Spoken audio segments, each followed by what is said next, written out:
Ibu, kalau saja engkau masih hidup, apa engkau akan memaafkanku? Itu bukan suara seorang raja. Itu hanyalah bisikan rapuh seorang anak yang mencari pengampunan dari ibu yang sudah lama tiada. Selama lebih dari setengah abad, Raja Charles III hidup dalam bayang-bayang dua perempuan. Yang pertama, ibunya, Ratu Elizabeth II, sosok yang menjelma menjadi lambang kehormatan, kewajiban, dan kekuatan yang tak tergoyahkan. Yang kedua, Camilla, satu-satunya perempuan yang berani ia cintai, meski berarti menentang mahkota yang diwariskan kepadanya. Namun kini, ketika cahaya kejayaan mulai meredup, ketika anak-anaknya perlahan menjauh, dan ketika bangsanya semakin dingin, Charles tidak lagi bisa bersembunyi. Dalam sunyi yang menyesakan di lorong-lorong istana, ia akhirnya mengaku, "Aku sendiri. Akulah yang menyalakan api pertama, yang membakar keluargaku." Ia tidak menulis untuk menjelaskan. Ia menulis untuk mengaku. Sebuah kebenaran yang terkubur puluhan tahun kini bangkit, seperti badai yang mengancam merobek rumah tangga kerajaan yang sudah penuh retakan. Cinta mungkin mampu bertahan, tapi apakah cinta cukup kuat untuk menghapus luka pengkhianatan? Tetaplah bersama kami, karena sebentar lagi Anda akan menyaksikan sebuah kenyataan yang tak seorang pun pernah berani mengungkap. Malam itu, ketika kegelapan menyelimuti kastil Balmoral bagaikan tirai beludru berat, udara menjadi dingin dan menekan, seolah malam ingin mencekik setiap sisa cahaya. Langkah Raja Charles terdengar bergema, perlahan, berat. Setiap hentakan kakinya adalah detak jantung yang berusaha keras menahan badai di dalam dirinya. Aroma kain linen lembab dan hembusan tua waktu memenuhi udara. Ia seakan ditarik kembali ke masa silam, masa ketika ibunya masih hidup. Elizabeth, dengan tatapan tajam, terabun namun penuh hangat yang menuntun monarki melintasi badai zaman. Kenangan itu menghantamnya, indah namun menyakitkan. Membuatnya merasa seolah ia sedang berjalan menuju ruang pengadilan tak kasat mata, tempat kesalahan yang tak terampuni menunggunya. Ia berhenti di depan sebuah pintu kayu ek yang berat. Pintu itu menjulang bak penjaga setia rahasia sebuah dinasti. Di baliknya terpatri bayangan sang ibu. Charles menundukkan kepala. Napasnya berat. Dan tiba-tiba, ia berbisik lirih seakan berbicara pada sosok yang tak terlihat. "Ibu, aku tahu aku sudah mengecewakanmu, tapi tolong katakan, apa masih ada ruang di hatimu untuk memaafkan aku?" Hening, tak ada jawaban.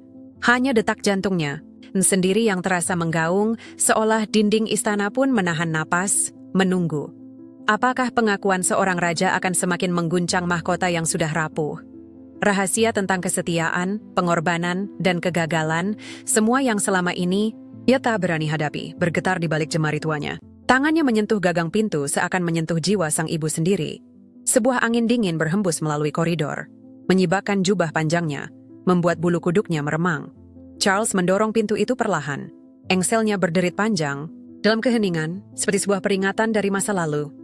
"Beranikah kau menghadapi semua yang telah kau lakukan?" Seakan ada suara yang bergaung di benaknya. Di dalam ruangan itu, waktu berhenti. Sebuah museum kenangan, beku sejak sang ratu berpulang.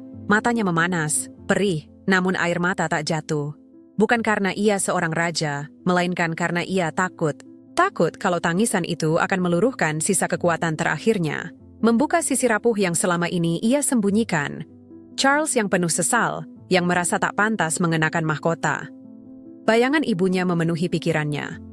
Begitu nyata, seolah Elizabeth berdiri tepat di hadapannya. Ingatannya melayang pada sebuah malam di istana Buckingham bertahun-tahun silam ketika sang ibu memanggilnya ke ruang pribadi. Ia berdiri di dekat perapian. Nyala api memantulkan cahaya hangat pada wajahnya yang tegas namun penuh welas asih. Dengan suara rendah namun tajam, ibunya memperingatkan, "Charles, engkau sedang berdiri di persimpangan. Pilih jalan ini, dan kau akan kehilangan bukan hanya keluargamu, tapi juga warisan yang sepanjang hidupku bangun. Pikirkan baik-baik, karena tak ada jalan kembali." Namun kala itu, hatinya yang buta oleh cinta kepada Camilla menolak mendengar. Ia menjawab dengan nada keras kepala, "Mother, aku tahu apa yang kulakukan. Aku tidak bisa hidup tanpa dia." Sang ratu hanya menatapnya. Matanya penuh luka, tapi bibirnya terdiam. Hanya sebuah gelengan pelan, tanda keputusasaan seorang. "Ibu." Dulu Charles merasa dirinya kuat, seorang pria yang berani membela cintanya. Namun kini, di dalam kamar itu, ia sadar, Ibunya benar, ia memilih Camilla. Tapi dengan itu, ia juga memilih jarak yang membekukan hubungan dengan anak-anaknya. Dan ia memilih jalan yang perlahan membuat monarki retak dari dalam. Charles jatuh terduduk di kursi beludru di dekat meja rias. Pandangannya kosong, seperti seorang terpidana yang menunggu vonis terakhir. Di atas meja tergeletak sebuah pena bulu, putih, rapuh, gemetar di bawah cahaya lilin yang redup. Sebuah undangan sunyi, seakan memanggilnya. Tangannya meraih pena itu. Jemarinya menggenggam erat, seolah itu adalah seutas tali terakhir menuju penebusan. Dan malam itu, di dalam kamar yang dihantui bayangan ibunya, sebuah dorongan tak tertahankan mulai menguasai hatinya. Charles bergumam lirih, seakan berbicara, kepada sang ibu yang tak lagi ada. Ibu, izinkan aku menulis.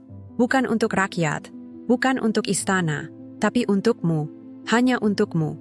Agar aku bisa jujur, sekali saja, sebelum semuanya runtuh.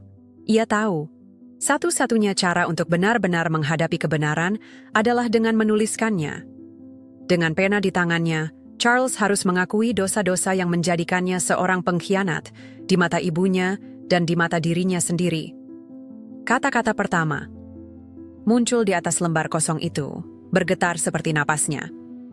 Ibu, kalau engkau masih hidup, apakah engkau akan memaafkanku? Pertanyaan sederhana itu pecah menjadi banjir emosi yang selama ini ia tekan. Ia menulis tanpa berhenti. Setiap guratan pena adalah pengakuan. Setiap kalimat adalah permohonan ampun. Bukan hanya kepada ibunya, tetapi juga kepada dirinya yang dulu berani melawan dan kini terjebak dalam penyesalan. Ia menulis tanpa pikir panjang, tanpa menyunting. Biarlah kata-kata itu tumpah, seperti sungai yang jebol bendungan. Di tengah tulisannya, ia berhenti sejenak. Pandangannya tertuju pada sebuah foto yang ia temukan di laci. Foto ibunya bersama William. Foto itu menamparnya. Aku bukan hanya mengkhianatimu, ibu, bisiknya, lirih. Aku juga mengkhianati mereka, keluargaku sendiri. Pikirannya dipenuhi jarak dingin William yang semakin menjauh, tatapan kecewa ibunya, dan kesunyian yang kini menyelimuti istana yang harusnya menjadi rumah. Ia menulis lagi, tangannya gemetar. Engkau sudah memperingatkanku, ibu, tapi aku tidak mendengar. Dan kini aku hanya tinggal dengan penyesalan. Monarki yang kau percayakan kepadaku retak karena pilihanku sendiri. Dialog batinnya menggema keras, seperti percakapan yang masih hidup. Charles, kau sadar apa yang kau lakukan? Seakan suara ibunya terdengar. Ibu, aku hanya ingin mencintainya. Ia membalas, suaranya pecah. Dan dengan itu, kau hancurkan keluargamu sendiri? Ia terdiam, seakan ditampar kata-kata yang hanya ada di pikirannya. Surat itu, ia tahu, hanyalah awal dari sebuah perjalanan yang penuh luka. Perjalanan menghadapi kebenaran tentang cinta, pengkhianatan, dan sebuah kerajaan yang kini berdiri di tepi jurang. Charles meletakkan pena. Jantungnya berdegup kencang, seakan setiap kata tadi menariknya kembali ke pusaran masa lalu. Masa lalu di mana hantu-hantu, ibunya, bahkan dirinya sendiri, menunggu untuk diadili. Malam semakin pekat.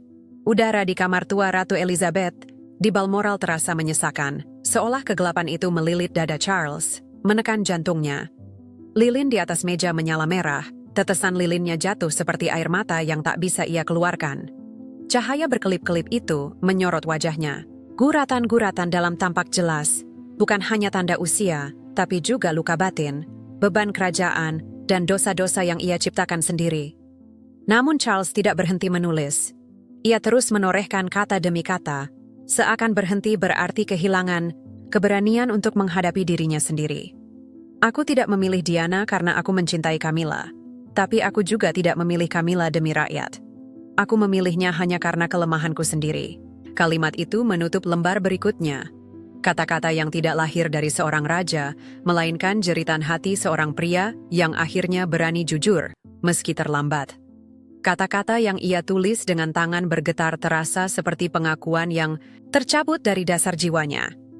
Ia menuliskan kembali kenangan pahit malam ketika aib tampon Gate pecah ke publik, saat percakapan pribadinya dengan Camilla terumbar, menjadikannya bahan tertawaan dunia dan noda kelam bagi monarki. Bayangan malam itu segera menyeret ingatannya pada pertemuan sunyi bersama ibunya di Buckingham Palace.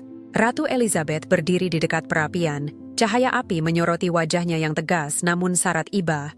Tangannya terlipat di depan dada, seakan menahan badai yang bergolak dalam hatinya. Saat jemarinya menyentuh pundak sang putra, suaranya terdengar, rendah dan berat, tiap kata menghantam seperti palu besi. Aku kecewa. Hanya itu, tidak ada caci maki, tidak ada peringatan panjang, tetapi justru kesunyian setelahnya, tatapan tajam yang menembus ke dasar hatinya, menghancurkan seluruh keberaniannya. Charles menunduk, tak sanggup menatap mata ibunya. Ia merasa tidak layak menjadi anak dari ratu terbesar dalam sejarah. Kata-kata singkat itu menoreh luka permanen, sebuah pengingat abadi bahwa kelemahannya, membiarkan cinta pribadi mengalahkan takhta, telah menodai warisan kerajaan.